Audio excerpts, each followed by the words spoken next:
በስመ አብ ወወልድ ወመንፈስ ቅዱስ አሐዱ አምላክ። አመስራ ወሰኒው ለሐምሌ በዛቲ ዕለት ኮነ ሰማዕተ ቅዱስ መቃርስ ወልደ ፋሲለደስ ርእሰ ሐራ። አንድ አምላክ በሆነ በአብ በወልድ በመንፈስ ቅዱስ ስም ሐምሌ 22 በዚች ቀን የጭፍሮች አለቃ የሆነ የፋሲለደስ ልጅ ቅዱስ መቃርስ ሰማዕት ሆነ። ይህንንም ቅዱስ አማልክትን እርሱ እንደማያመልክ በንጉሥ ዲዮቅልጥያኖስ ዘንድ ወነጀሉት። ንጉሥም ወደ እስክንድርያ ወስደው በዚያም እንዲያሰቃዩ ታዘዘ። እርሱም ወላጆቹን በተሰናበታቸው ጊዜ ለድሆችና ለችግረኞች እንዲያስቡ አደራ አላቸው። ከዚህም በኋላ ወጥቶ ሄደ። ክብር ይግባውና ጌታችን ክርስቶስም ተገልጾለት አጽናናው፣ የሚደርስበትንም ነገረ። ወደ እስክንድርያ ከተማም በደረሰ ጊዜ በመኮንኑ ህርማኖስ ፊት ቆመ።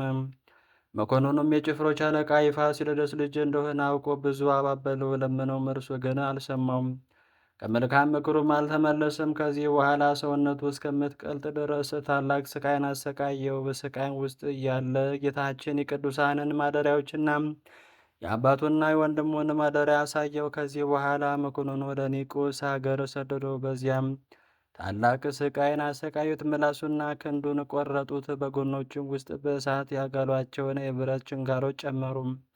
ጌታችንም አዳነው፣ ያለ ጉዳትም በጤና አስነሳው። ክብር ይግባውና ጌታችን መድኃኒታችን ኢየሱስ ክርስቶስ በእጆቹ ላይ ታላላቅ ድንቆችና ታምራቶችን አደረገ። ከእነርሱም ብዙ ሰዎችን የሞተ ሰው ተሸክሞ ሊቀብሩ ሲሄዱ አየ። ሁሉም እያዩት ክብር ይግባውና ወደ ጌታችን ማለደ። ስለዚያም መውት ተነስቶ ያየውን ይነግራቸው ዘንድ ለመነ። ወዲያውኑም ያ መውት ተነስቶ ኢየሱስ ክርስቶስ እውነተኛ አምላክና የሁሉ ጌታ እንደሆነ ተናገረ። ይህንንም ድንቅ ተአምር አይተው ብዙ አሕዛብ ክብር ይግባውና በጌታችን ኢየሱስ ክርስቶስ አመነው። መኮንኑም ተቆጥቶ ያመኑትን ራሳቸውን አስቆረጠ። ሰማዕታትም ሆነው የሰማዕታትን አክሊል ተቀበሉ። በዚያም የእንዴናው ገዢ ሐርያኖስ ነበረ። በተመለሰ ጊዜም ቅዱስ መቃርስን ከእርሱ ጋር ወሰደው። ወደ ሀገረ ሰጥኑፍ በደረሰ ጊዜም መርከቢቱ ቆመች፣ የማትንቀሳቀስም ሆነች። እነሆ ጌታችንም ለእርሱ ተገልጦ ተጋድሎን በዚያ እንደሚፈጽም ነገረው። ከዚህ በኋላ ራሱን በሰይፍ ቆረጡም። የሰማዕትነትንም አክሊል በመንግሥተ ሰማያት ተቀበለ። ቆስጠንጢኖስን በነገሰ ጊዜ ጣዖታትን ቤቶች እንዲዘጉ አብያተ ክርስቲያናትንም እንዲከፈቱ አዘዘ። ያን ጊዜም ስሙ አውሎጊዮስ የሚባል ምእመን መኮንን አብያተ ክርስቲያናትን ሊሰራ ጀመረ። ቅዱስ መቃርስም ተገለጠለትና ሥጋውን ያለበትን ነገረው። መኮንኑም ወደ አለመለከተው ቦታ ሄዶ የቅዱስ መቃርዮስን ሥጋ አገኘ። ከዚያም ወሰደው። ቤተ ክርስቲያንም ሰርቶም ሥጋውን በውስጡ አኖረ። ከርሱም ታላላቅ ድንቆችና ተአምራቶች ተገለጡ። ለእግዚአብሔር ምስጋና ይሁን። እኛንም በዚህ ሰማይ ጸሎት ይማረን፣ በረከቱም ከእኛ ጋር ለዘላለም ይኑር አሜን። በዚችም ቀን ቅዱስ ለውንቲዮስ በሰማዕትነት ሞተ። ይህም ቅዱስ ክርስቲያን ከሃዲያን ከሆኑም ሰራዊት ጋር ይኖር ነበር። ሀገሩም ጠራብሎስ ነው። መልኩም ያማረ በገድሉም ፍጹም የሆነ ነበር። አምላክ ያጻፋቸው መጻሕፍትንም ያነብ ነበር። ይልቁንም የዳዊት መዝሙር ሁልጊዜ ያነብ ነበር። ባልንጀሮቹ ለሆኑ ወታደሮች ያስተምራቸው ይመክራቸውም ነበር። እግዚአብሔርም እንዲፈሩ ያስገነዘባቸው ነበር። የማይጠቅሙም የረከሱ የአማልክትንም ሸክም ከትከሻቸው ጣሉ ይላቸው ነበር። ከስህተትም ተመልሰው ክብር ይግባውና በጌታችን ያመኑ አሉ። ከእነርሱም ወደ መኮንኑ ሄደው ለውንቲዮስ አማልክትን አቃለላቸው። ሰማይና ምድርን በውስጣቸውም ያለውን ሁሉም የፈጠረ ክርስቶስ ነው ይላል ብለው የከሰሱት አሉ። መኮንኑም በሰማይ ጊዜ ወደ እርሱ አስቀርቦም ጠየቀው። እርሱ ግን ክብር ይግባውና ጌታችን ኢየሱስን እንደሚያመልከው በመኮንኑ ፊት ታመነ።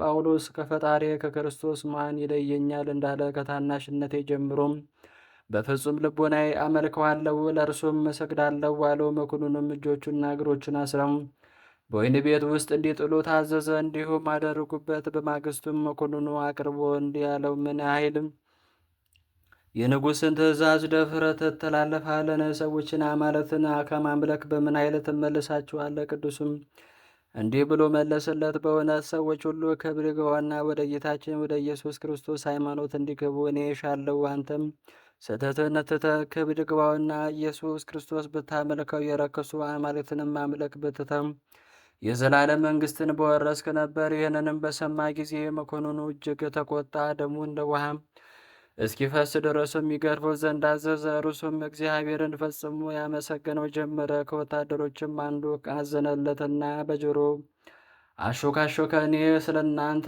አዝናለሁ፣ ጉልምስናህንም ላድን እወዳለሁ። አንተ ለማለትም እንደምትሰዋ ለመኮንኑ አንዲትን ቃልን ብቻ ተናገር፣ እኔም እዋሳሃለሁ አለው። ቅዱሱንም ሴጣን ከኋላ ሂድ ብሎ ገሰጸው። መኮንኑም ጭካኔውን አይቶ ስጋውን እስከሚቆራረጥ ደግሞም እንደ ውሃ በምድር ላይ እስኪፈስ ድረስ ስቃዩን እጥፍ ድርብ አደረገበት። ከዚህም በኋላ በውሃ እንዲዘፍቁት በእግሩም እንዲጎትቱትና በወህኒ ቤት እንዲጥሉት አዘዘ። በዚያም ነፍሱን ማሳለፈ፣ ገድሉም ፈጸመ። የምታምን በሀብታም ሴት መጥታ ለወታደሮች ብዙ ገንዘብ ሰጥታ የቅዱሱን ሥጋ ወሰደች። በአማሩ ልብሶችም ገነዘችው። የወርቅ ሳጥንም አሰርታ በውስጡ አኖረች። ስዕሉንም አሳለችው። በፊቱም ሁልጊዜ የሚያበራም ፋና ኖረች። ለዚችም ሴት ቅዱሱ ያደረገላት የድካም ዋጋዋ ሰኔ 1 ቀን ተጽፏል። ለእግዚአብሔር ምስጋና ይሁን። እኛንም በዚህ ቅዱስ ጸሎት ይማረን፣ በረከቱም ከእኛ ጋር ለዘላለም ይኑር አሜን። ዳግመኛ በዚች ቀን የቅዱስ መርካሉስ መታሰቢያ ነው። በረከቱ ከእኛ ጋር ለዘላለም ይኑር አሜን። አንድ አምላክ በሆነ በአብ በወልድ በመንፈስ ቅዱስ ስም ሐምሌ 23 በዚች ቀን ቅድስት መሪና ሰማዕት ሆነችም። ዳግመኛ በዚች ቀን ከቀጰዶቅያ ሀገር ለንጊኖስ ሰማዕት ሆነ። ዳግመኛ በዚች ቀን የአብልጥማዎስ መታሰቢያ ነው። በረከቱ ከእኛ ጋር ለዘላለሙ ይኑር አሜን።